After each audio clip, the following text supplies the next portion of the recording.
ಸವಿಸ್ತಾರ Kannada YouTube ಚಾನಲ್ಗೆ ಮಕ್ಕಳೇ ಎಲ್ರಿಗೂ ಸ್ವಾಗತ. ಯಾರೆಲ್ಲ ವಿಡಿಯೋಗಳನ್ನು ನೋಡ್ತಾ ಇದ್ದೀರೋ ಅವ್ರಿಗೆಲ್ಲರಿಗೂ ನನ್ನ ಧನ್ಯವಾದಗಳು. ಕಳೆದ ತರಗತಿಯಲ್ಲಿ ಒಂದು ಲೀವ್ ಲೆಟರ್ನ ಬರೆಯೋದು ಹೇಗೆ ಅಂತ ತಿಳಿಸ್ಕೊಟ್ಟಿದ್ದೆ.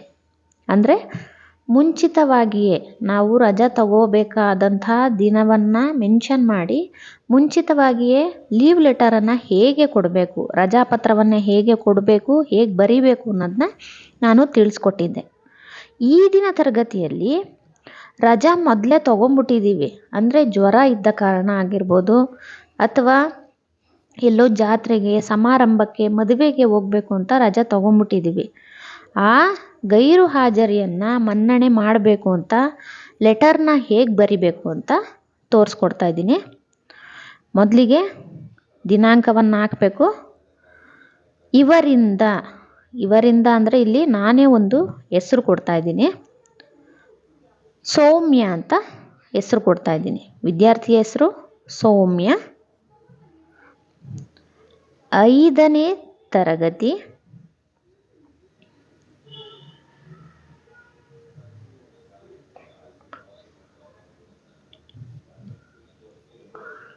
ಶಾಲೆಯ ಹೆಸರು ಕೂಡ ನಾನೇ ಕೊಡ್ತಾ ಇದ್ದೀನಿ. ಜೈನ್ ಗ್ಲೋಬಲ್ ಶಾಲೆ, ಜೈನ್ ಗ್ಲೋಬಲ್ ಶಾಲೆ, ತುಮಕೂರು. ನೋಡಿ, ಯಾರಿಂದ? ಸೌಮ್ಯ, 5ನೇ ತರಗತಿ, ಜೈನ್ ಗ್ಲೋಬಲ್ ಶಾಲೆ, ತುಮಕೂರು. ನೆಕ್ಸ್ಟ್ ಬರಿಬೇಕಾಗಿರೋದು ಇವರಿಗೆ.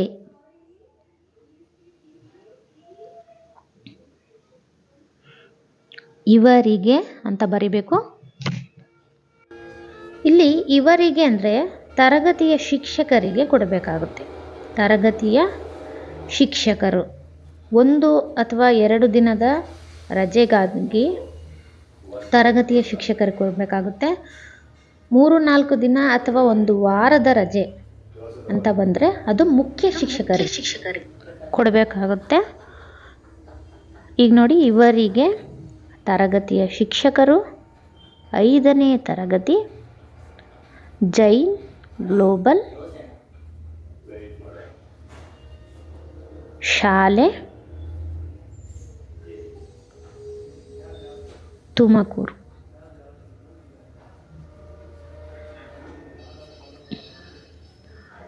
ಇಂದ ಆಯಿತು, ಇವರಿಗೆ ಆಯಿತು. ಈಗ ಮಾನ್ಯರೇ ಅಂತಕ್ಕಂಥ ಪದವನ್ನು ನಾವು ಇಲ್ಲಿ ಬಳಸಬೇಕಾಗುತ್ತೆ. ಅದೇ ನೇರಕ್ಕೆ ಇಂದ ಇವರಿಗೆ ಬರೆದಿರ್ತಕ್ಕಂಥ ನೇರಕ್ಕೆ ನಾವು ಮಾನ್ಯರೇ ಅಂತ ಬರಿಬೇಕಾಗುತ್ತೆ.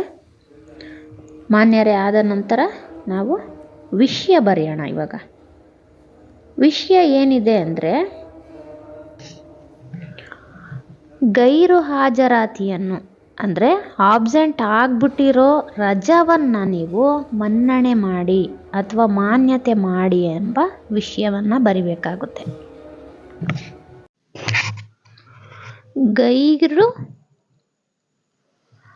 ಹಾಜರಾತಿಯನ್ನು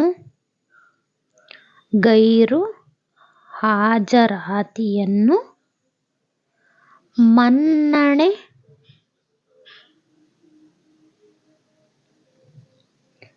ಮಾಡುವ ಬಗ್ಗೆ. ಗೈರು ಹಾಜರಾತಿಯನ್ನು ಮನ್ನಣೆ ಮಾಡುವ ಬಗ್ಗೆ ಅಂದರೆ ಆಬ್ಸೆಂಟ್ ಆಗಿರುವ ರಜವನ್ನು ನೀವು ಮಾನ್ಯತೆ ಮಾಡಿ, ಕನ್ಸಿಡರ್ ಮಾಡಿ ಅಂತ ವಿಷಯ. ಅಥವಾ ಗೈರು ಹಾಜರಾತಿಯನ್ನು ಮನ್ನಣೆ ಕೋರಿ.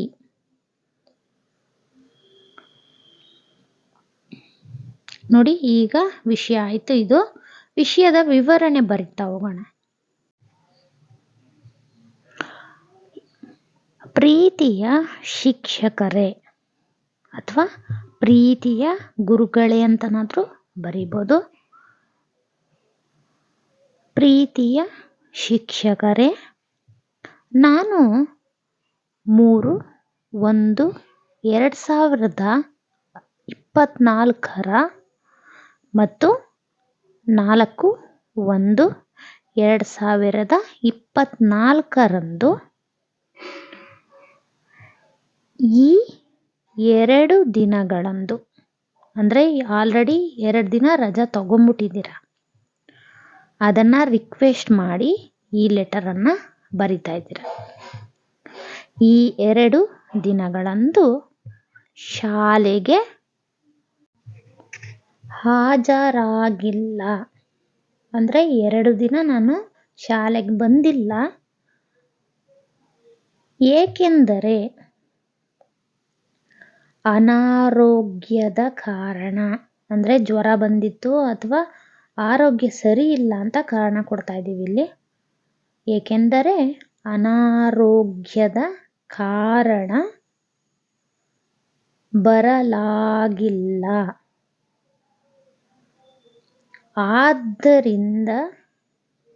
ಆದ್ದರಿಂದ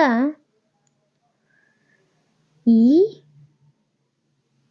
2 ದಿನ ನಿಮ್ಮ ಅನುಮತಿ ಇಲ್ಲದೆ, ಅಂದರೆ ನಿಮ್ಮ ಅನುಮತಿ ಪಡೆದಲೇ ನಾನು ಈ ರಜಾ ತಗೊಂಬಿಟ್ಟಿರೋದ್ರಿಂದ ಈ ರಜವನ್ನು ಮನ್ನಣೆ ಮಾಡಿ ಅಂತ ಈ ಲೆಟ್ರು ಆಗಿರುತ್ತೆ. ನಿಮ್ಮ ಅನುಮತಿ ಇಲ್ಲದೆ ಶಾಲೆಗೆ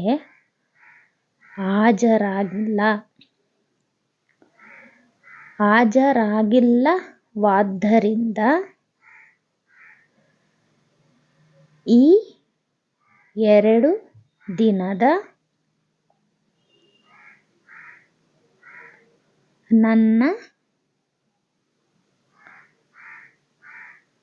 ಗೈರು ಹಾಜರಿಯನ್ನು ಅಥವಾ ಗೈರು ಹಾಜರಾತಿಯನ್ನು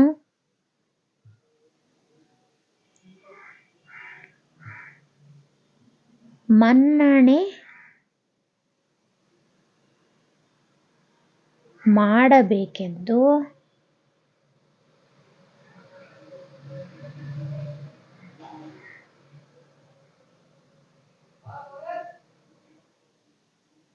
ಕೇಳಿಕೊಳ್ಳುತ್ತೇನೆ.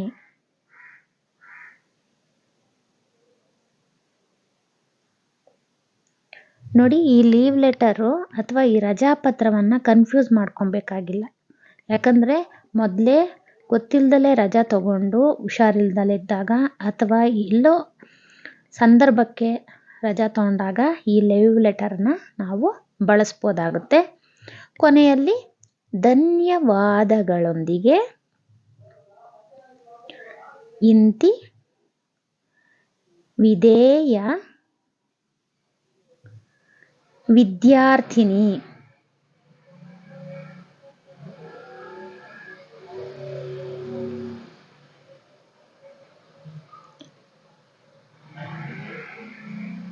ಮೊದಲು ನಾವೇನು ಮೇಲೆ ಹೆಸರು ಬರೆದಿರ್ತೀವೋ ಅದನ್ನೇ ಬರಿಬೇಕು.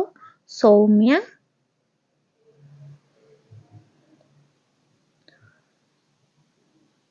ಈ ಕಡೆ ಬದಿಯಲ್ಲಿ ನಾವು ಪೋಷಕರ ಸಹಿಯನ್ನು ಮೆನ್ಷನ್ ಮಾಡಬೇಕು. ಪೋಷಕರ ಸಹಿ.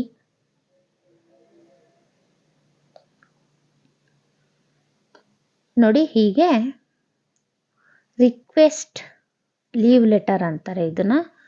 ಅಥವಾ ಮೊದಲೇ ರಜಾ ತಗೊಂಡಿದ್ದು ಶಾಲೆಗೆ ಹೋದಾಗ ಲೀವ್ ಲೆಟರನ್ನು ತಂದುಕೊಡು ಅಂದಾಗ ಅಥವಾ ರಜಾ ಪತ್ರವನ್ನು ತಗೊಂಡು ಬಾ ಅಂದಾಗ ಈ ರೀತಿಯ ಲೀವ್ ಲೆಟರನ್ನು ನಾವು ಬರಿಬೇಕಾಗುತ್ತೆ. ನೋಡಿ, ಈ ದಿನ ತರಗತಿಯಲ್ಲಿ ಒಂದು ರಜಾ ಪತ್ರ ಅಥವಾ ಲೀವ್ ಲೆಟರನ್ನು ಹೇಗೆ ಬರೆಯೋದು ಅಂತ ತಿಳಿಸ್ಕೊಟ್ಟಿದ್ದೀನಿ. ಈ ವಿಡಿಯೋ ನಿಮ್ಗೆ ಇಷ್ಟವಾದಲ್ಲಿ ಒಂದು ಲೈಕ್ ಮಾಡಿ, ಶೇರ್ ಮಾಡಿ, ಸಬ್ಸ್ಕ್ರೈಬ್ ಮಾಡಿಕೊಂಡು ವಿಡಿಯೋಗಳನ್ನು ನೋಡಿ ಅಂತ ಹೇಳ್ತಾ ಮತ್ತೊಂದು ವಿಡಿಯೋದಲ್ಲಿ ಮತ್ತೊಂದು ವಿಷಯದೊಂದಿಗೆ ಸಿಗ್ತೀನಿ. ಅಲ್ಲಿವರೆಗೆ ನಮಸ್ಕಾರ.